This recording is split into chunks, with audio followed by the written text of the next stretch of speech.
ज' जालायदों बेनिखायनो बुंगासिनो दं बे खार'ना जाहैबाय मोनसेया जाहैबाय जोंहा दिनैहाय उदांस्रि सान बे उदांस्रि सानखौबो जोंहा फालिनायनि बिराद गोनांथार दं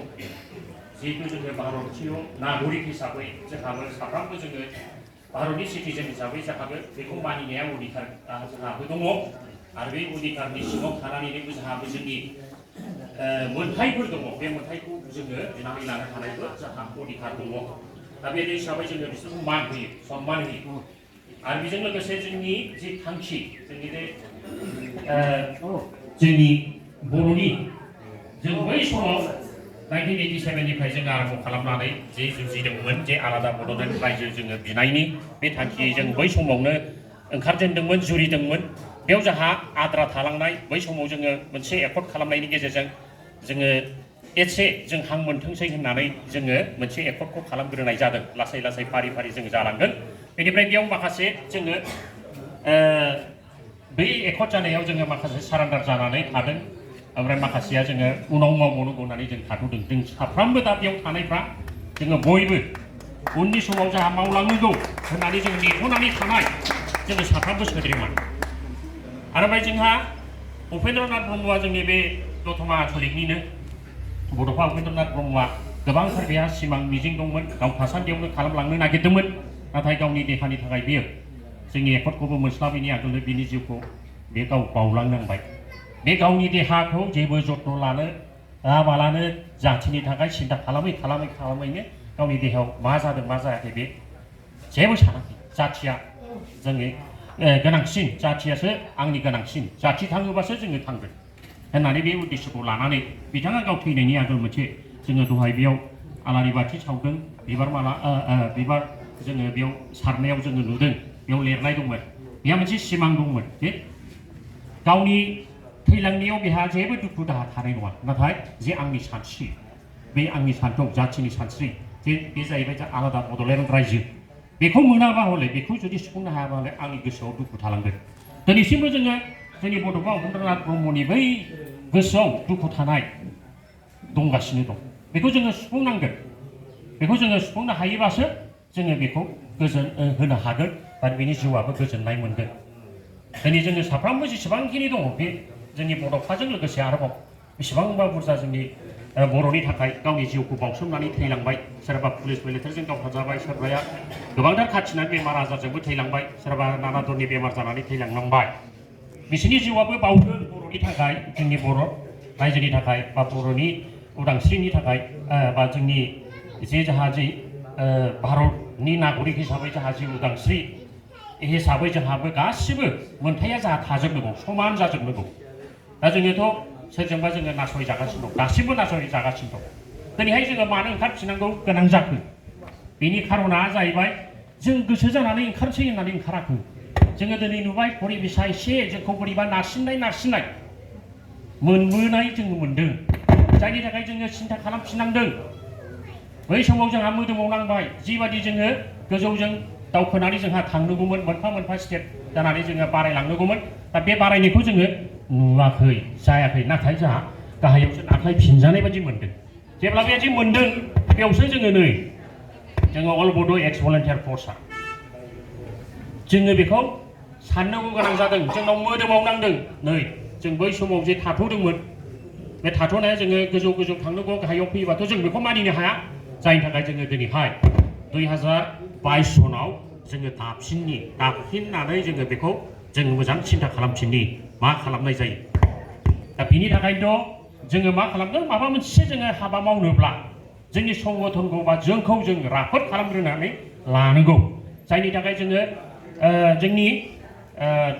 सेन्ट्रेलखौ जोङो दादों डिस्ट्रिक्टफोरखौ जोङो दिनै दाफुंजोबनो हाबाय दा जोंहा दङ आन्चलिक बे आन्चलिकफोरखौबो जोंहा दाफुंजोबनानै लानांगौ बेबादि जोंनि सेन्ट्रेलनिफ्राय डिस्ट्रिक्टसिम आरो डिस्ट्रिक्टआबो सेन्ट्रेलनो बिथोन हरबाय दा जोङो जुदि मोनफ्रोमबो जोंनि बे आन्चलिक डिस्ट्रिक्ट आरो सेन्ट्रेला जों जेब्ला गोख्रों जाबाय होमबा जोंनि जे मा हाबा मावनांगौ मा खालामनांगौ जोंनि बै जे थांखिनि थाखाय बे जिनिसखौ जोङो मोजां गोख्रों जायोबासो जोङो मावनो हायो जुदि लोरबां लोरथां जुदि थानानै जोङो मावोबा जोङो खामानिखौ मोजाङै मावफुंनो हाया बेनि थाखायनो दिनैहाय नै दतमा आन्चलिकआवबो जोङो मा बे जोंनि मोनसे आनसलिक गोख्रों आनसलिक दङमोन आगोलावबो आनसलिकआ नाथाय जोङो मोजां रोखोमनि खामानिखौ मावनो हायाखैमोन सिस्टेमेटिक जों खामानि मावनो हायाखैमोन दिनैहाय जोङो मोजाङै रिसार्च खालामनानै बेखौ दाफुंनानै मावनो थाखाय आखायाव लानाय जाबाय आङो दिनैनि बे आनसलिकफोर जायफोर दिनैहाय प्रेसिडेन्ट आरो सेक्रेटारि जादों बिथांमोनखौ आं खावलायो जाहाथे बिसोरबो गोसो होनानै खामानिखौ मावनानै साफ्रोमबो जोंनि सोद्रोमाफोरखौ लानानै सांग्रांथि खालामो आरो खनसे आं खावलायनाय थाबावबाय बेयाव मोनसे एवारनेस सांग्रांथि मोनसे खुंनाय बेयावनो जोङो अथ टेकिं सेरेमनिखौबो लानो हाबाय ओमफ्राय जे जोंनि मावनांगौ हाबाखौ जोङो बा गोख्रों खालामना थायोबा सेन्ट्रेलाव मा डिसिसन लायो डिस्ट्रिक्टआव मा डिसिसन लायो जोङो बिथोन होबा जाहाथे जोङो बेखौ थिग मावनो हायो जुदि लोरबां जायोबा जों मावनो हाया जायनि थाखाय दिनैहाय जोङो आनसलिकफोरखौ दाजोबनांथारगौ होननानै सेन्ट्रेलनिफ्राय डिस्ट्रिक्टनिफ्राय सेन्ट्रेलनिफ्राय बिथोन हरदों दा दिनैहाय जोंनि नैबे क'क्राझार डिस्ट्रिक्टजों लोगोसे जोंना नैबे आनसलिकनियाव जों दाफुंनाय आं बेखौ आरो बुंनो नागिरो खारन जोंनि क'क्राझार डिस्ट्रिक्टनि साफ्रोमबो आनसलिकनिफ्राय नुजाफैदों जोंनाव फैगौ 21 तारिखआव जोंहा सेन्ट्रेलनि मोनसे स्पेसियेल कनभेनसन जोङो बेखौ लेंदों काजलगावआव आं साफ्रोमबो खावलायो आफादगिरिजों नेहाथारिजों लोगोसे साफ्रोमबो जोंनि गोख्रों सोद्रोमाफोर आरो जोंनि जेसेबांखिनि केडारफोर दङ जोङो दाखालि जोंहा जोंनि रामफलबिल आनसलिकआव जोङो ज' खुंलायनानै जोङो जाखिनि मोनसे एक्जिकिउटिभ मिटिं लादोंमोन बे एक्जिकिउटिभ मिटिं लानायाव जोंनि एक्जिकिउटिभआव जेसेबां नुजाफैदों साफ्रोमबो जे जों थांगोन होननानै जोङो बयबो समाय लानानै जोङो एखेबारे ओंखारथारसै जों थांगोन बे मिटिङाव मेलाव जों खोनासंबोनि जे जोंनि थांखिया मा जोंनि उद्देश्यआ जों मा स्ट्रेटेजिक लानानै खामानिखौ मावनो नागिरदों जोंनिखौल' नङा जोंनि मिरुनि आरो बेयाव जोङो आलासि साथाम साब्रैसो जोङो लेंदों बेयो जोङो सानसुमा सारखौबो आगोलनि एमपिखौबो जोङो लेंदों बेजों लोगोसे बानज्लायग्राखौबो लेंदों आरो बेजों लोगोसे माखासे जोंनि गोबांथार जोंनि सिनियर जोंनि बड' लिडारफोरखौबो जों लेंफानाय जादों दा बेयाव जाहाथे जोङो बिसोरनिफ्रायबो आरो जोंनि सेन्ट्रेला दिनै मा मावनो नागिरदों मा खालामनो नागिरदों गावनो निजे खोनासंनानै बेनिफ्राय मिथिनो हाबोथों आं ओंखायनो मोनफ्रोमबो आनसलिकनि प्रेसिडेन्ट सेक्रेटारिजों लोगोसे साफ्रोमबो सोद्रोमाफोरखौ जेसेबां हायो गारि लानानै बा गावबागाव बाइकजोंब्लाबो गावबागाव गारिजोंबो थांनानै जाहाथे जोङो बैखौ जाफुंसार होनो हायो जोंनि मोनसे गेट टुगेदार बायदिबो जागोन बे जोंनि सेन्ट्रेलनि बे काजलगावनो खाथिखा बाजारथारावनो जागोन बाजाराव मोनसे गिदिर कमिउनिटि हल दङ बे जायगायाव जों लादों दा ओंखायनो आङो साफ्रोमबोखौबो आं बेखौ खावलायबाय जे जोंनि संगठन जे सान्थौ जे मावनो नागिरदों हाबाखौ जोङो बेनिफ्राय मोजां गुवारै मिथिबोनि आरो जोंनि जायफोर थांनो हायाखै रायजो राजा पाब्लिक जों बिसोरनो फोरमायफैनि दिनैहाय जोङोथ' साननो हागौ जोङो बोराय बैसो जों मा मावनो हागोन मा हाया खारन जोङो आरम्भ खालामदोंमोन जोबनायावबो जोंहा जोंनि मिथिखागौ मामोन जोंनि थांखिया मामोन बेनि उद्देश्यआ मामोन बोरै मा जाखो बे नलेजआ जोंहा दंखायो जोंहा जाहैबाय मा जोंनि गथ'फोरखौ दा जोंनि फिसा फिसौफोरखौ जोङो जोंनि जेनेरेसन गेप जे जादों बे जेनेरेसन गेप जानायखौ जोङो माखासे जोङो फोरमायलांनानै फोरोंलांनानै जाहाथे बिसोरबो गोसोआव नाङो नंगौथ' जोंनोबो बड'लेण्ड रायजो नङाबाथ' जोङो थांनानै थानायाव बिराद गोब्राबसै दिनै मानि थाखाय बेबायदि जों आन्दलन खालामफिननांदों जों नुदोंना जा 6 शिडिउल मोनदोंमोन 6 शिडिउलनि जिबादि एमेन्डमेन्ट खालामनानै जोंहा मोननाय दङमोन 75% जे रिजार्भेसन 6 शिडिउलाव बिराद गोरा बे 6 शिडिउला बे पार्लामेन्टआव एमेन्डमेन्ट जाखानाय दा 75% जानायाव जोंहा दिनैहाय 40थायाव 30थाया जोंनि एसटिनि बै 10थानि गेजेराव 10 मोनबाया आनरिजार्भ माने बेखौ खुनु रिजार्भनि खोथा गैया बै जेनेरेल थारनि ओमफ्राय मोनसेया जाहैबाय माने रिजार्भ नङै जेनेरेल बे जाहैबाय नोंबो आंबो बयबो दारायनो हानाय दा बेयाव 75% जोंहा एसटिया रिजार्भेसन दंखायो 6 शिडिउलाव थांनाय एसेम्बलि इलेक्सनाव मा खालामखो 15था जाबाय जोंना समस्थिया बे 15थायाव जोंहा खमसे खम 10था बा 11था जोंहा एसटिनि मोननांगौमोन खिन्थु जोंनि लिडारफ्रा खावनै जाबायना रावबो बोलो होनानै नारसिननो हाया ओरै होननानै गभर्नमेन्टखौ ओरै बुङोबा आंहा दाय जागोन नामा गभर्नमेन्ट बायगोन नामा होननानै सानफ्लांनानै लिडारफ्रा गोसो होनानै मावनो हायाखिसै दिनैहाय जोङो 10था 11था जोङो एसटि मोननांगौमोन दा 10था एसटि मोननांगौ मोनबाल' मोननानै मा जानो एसटि जोंहा जे 6 शिडिउलाव बेबायदि राइट दंमोन जोङो दंखायोब्लाबो जोंनि अधिकारखौनो जों लानो हायाखिसै बेथ' बे जानानै थांबाय एमपिआबो मा जोंनि बिटिसिआवनो मोननै खालामनो हायो एमपि जानोबा 10 लाखल' संख्या नांगौ मिनिमाम 10 लाख जोंनाथ' 35 लाखनि बारा जाबाय दा जोंनावथ' जोंबो खालामनो हायोमोन मोननै समस्ति दा बे मोननै समस्तिखौनो खालामबावासै दा बेफोरबायदि बे इनडाइरेक्टलि जोंखौ बोरैबा गाहायाव लांनो नागिरदों आं दहायसो होनदों जों मानो ओंखारफिननांगौ बे मोनसे आरो जोंनि बे रायजो खुंनायावबो बिटिसिखौ खुंनायावबो बिटिसिनि बे आगोलनि पावार दंमोन बेयावबो जोंहा गाहायसो जाबोदों पावारखौनो लांजोबनाय बायदि जाबायमोन जायनि थाखाय जोंनाव मोदोमावनांदों बेल' नङा साख्रिनि खेथ्रआव नायदो दाखालिहाय आगोलाव सिबा जेब्ला थादोंमोन बै समाव CSB बानायनानै जेसेबांखिनि जोंनि साख्रिनि सिस्टेमजों जोङो खुंदोंमोन बे खुंनायाव 90%सोआनो जोंनि बर'फ्रा मोनदोंमोन साख्रिखौ ओमफ्राय थांनाय गभर्नमेन्टनि समाव मा खालामो एड्रि आसाम डाइरेक्ट रिक्रुटमेन्ट परीक्षा खालामफैदों जोंनि BTC आव दस्रा डिस्ट्रिक्टआव खालामाखै गवालपारायावबो बा माबायावबो खालामाखै धुबुरियाव जोंनि क'क्राझार जोंनि BTC एरियायाव परीक्षाखौ खालामफैजोब्बाय बेनि सिङाव उद्देश्य दं बे बैसिनि शौविनिस्ट एसामिसफोरनि शौविनिस्ट होननाय जाय माने गाज्रि जोंनि बर'खौ बिराद गाज्रि मेगनजों नायग्रा मा खालामबाय जोंनि बे BTC एरियायावबो जेसेबांखिनि पस्ट दं आसामाव लांजोबनानै खायदा खालामनानै बिसोर जोंनि परीक्षाखौ एड्रि परीक्षाखौ जोंनाव बेयाव होबाय जोंनि आफागाव स्कुलावबो होदों बबेबा स्कुलावबो जि बुरजा माब्लाबाबो जाफेराखैमोन मा खालामबाय परीक्षा होबाय बेयाव परीक्षा होनाया गासिबो गुबुन गुबुन जाथि गासिबो दंजोबो ओमफ्राय जोंनि BTCनि जेसेबांखिनि पस्ट दंमोन खालि बे पस्टखौ मा खालामखो बिसोर बे गासिबो बेयाव सोनानै होजोब्बाय बै समाव हारसाफ्रा फार्स्ट समाव जोंना हाग्रामा नलेज सार चिफ सारा बिराद मोजाङै मोनफ्रोमबो डिपार्टमेन्टआव जोंनि BTC आव ओरै नायबा ओरै बर' ओरै नायबा ओरै बर' बेबादि नुजोबोमोन दा नायदो दा गोदानाव दा नायदो दा नैबे आसामनि बे परीक्षा जाखांनायनि उनाव जेसेबां डिपार्टमेन्ट दं गासिबो हारसाफोर मेक्सिमाम नुगोन गुबुन जाथिखौ नुगोन जोंनि बर'आ गैया मा खालामगोन परीक्षाखौ खालामफैफाबाय बिनि पस्टखौबो गावसिनाव लांनानै बेयाव राननानै हरजोब्बाय आरो मबाखौ बिनि पस्टखौ आरो दस्रायावबो उथायनानै लांनाय दं रेकर्ड दं दा बेफोरनो दा जोङो बै समाव परीक्षाखौनो खुंनो हायाखिसै लास्टआवसो CSBआ आगोलनि गभर्नमेन्टआ खुंबाय बेयावथ' आरो मा मोनसेल' फरेस्टनि होदोंमोन बेबो बोरैबा बेले बेजे जाना दासिमबो फाइनाल जादोंना जायाखै आं मिथिया उननिखौथ' फाइनाल खालामनो हायासै परीक्षा लादोंब्लाबो दा बे आरोखि दा ओंखायनो पावार मोनदोंबा गोहो बोलो होनानै गभर्नमेन्टजोंबाबो जुजिनानै बे बिनो हानाय जानांगौ जोङो दा मानो हायाखै जोंनाव दुर्बलताखौ बिसोर नुबाय आरो बे मोनसे बेखौ बे इनडाइरेक्टलि जोंखौ बेबायदि लांबाय बेबायदि बेनिफ्राय बिनि उनाव आरोबाव मोनसे दंबायो जोंनि संखियाखौ बिसोर लासै जोंखौथ' दावहा नांनायाव बुलायनायावबो गावलायनायावबो जोंजों हाखायासै हायैखाय बिसोर मा खालामबाय मा कौशल खालामखो जोंजों जुजिनो हाला दानि जुगावथ' सिलाय बारुदजों जाखाया बिसोरो जोंखौ माइन'रिटि खालामनो सेस्था खालामगासिनो दं जोंनि BTC एरियायाव माइन'रिटि खालामनो दा बे माइन'रिटि खालामनो थाखाय मेजरिटि मा जानो माइन'रिटि खालामनो बिराद कौशल ओरैबायदि कौशल सादों जोङो नुबाय जोंनि गेजेराव 5 बोसोर 6 बोसोरनि आगोलनिफ्रायनो गुबुन देशनि बा गुबुन हादोरनिफ्राय हमना लादो बिहारनिफ्राय झारखन्डनिफ्राय मानसिफ्रा ओरै खारै मा फरेस्ट हाग्रायाव सावथालफोर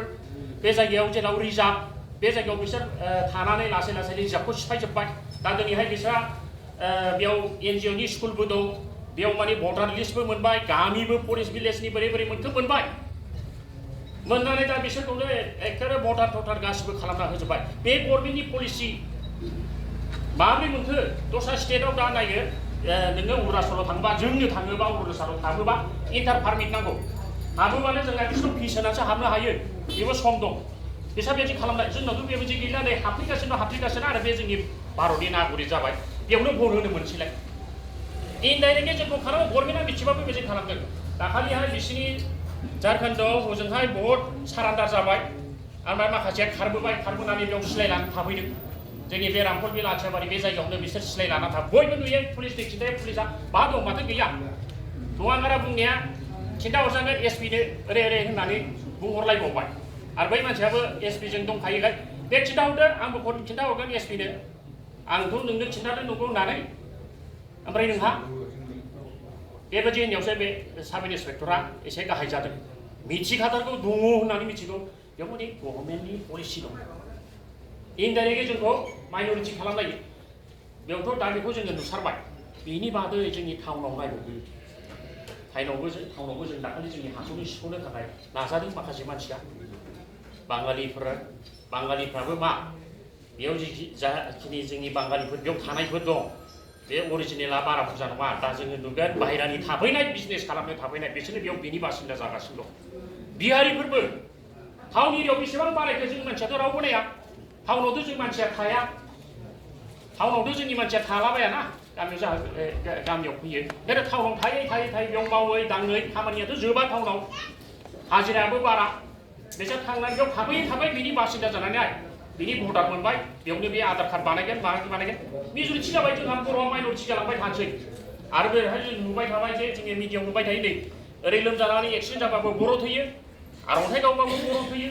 सोरजोंबा ओरै माबा जायोबाबो पुलिस जोंनि माबाफ्रा माने फरेस्टनि मानसिया दाखालि बर'खौ गावथारलायना आथिं गावनो हायोमोन गावाखै माब्रै डाइरेक्ट गावथारखो जोंना बे खमायगासिनो दं दा बेखायनो जोंनाव मोदोमाव नांदों जों साफ्रोमबो जों आन्दलन खालामनो होननानै जोङो रावबो गसङा बा ओंखारा आन्दलनखौ परिबेसासो थिनो जोंबो बै समाव परिबेसा जोंखौ ओरैबायदि नाख्रेबबायमोन जायनि थाखाय उपेन्द्रनाथ ब्रह्मआ जोंनि बे बड'फाया गावनि बेसेबांबा गिदिर साख्रिखौनो गारनानै फैदों खारन बे नुदों जोंनि जाथिया जोबस्रांलांसै बेनि थाखाय दिनै बेयो गावनि जिउखौ बावसोमनानैब्लाबो दिनै जुजि जाबाय दा ओंखायनो बिनि बे सान्थौखौ जोंहा फुरा खालामनांगौ अधिकार दं बा जोंहा खालामथारनांगौ जों जेब्ला खालामनो हायो होमबासो बिनि जिउ आत्माया गोजोननाय मोनगोन जोङो दिनैहाय बिबार माला माबा माबि बावनानै सोरबा बिराद गिदिर बिबार बावनानै देखायफानानै जों बेखौ खालामबा जानाय नङा जोंनि लिडारफ्राबो जों रावबो लिडारखौ रायाखै जों बिसोरखौबो गोसोआव नांगोन बिबार गिदिर जोङो बड'फा उपेन्द्रनाथ ब्रह्मनि बैनि थैनाय जायगायाव बिनि मुसुखायाव जोङो हैबाल' जानाय नङा बिनि सान्थौआ जे मा दंमोन बिनि गोसोआव जे मा दंमोन बेखौ जोङो सान्थौखौ बिनि जि सानदोंमोन बेखौ जाफुंहोनो हाबासो जोङो बेखौ गोजोन होनो हागोन बे बिबार मालाजों जोङो गोजोन होनो हाया जोंनि बिराद गिदिर खामानिया दा बेनो जोंनि एक्स भलन्टियारनि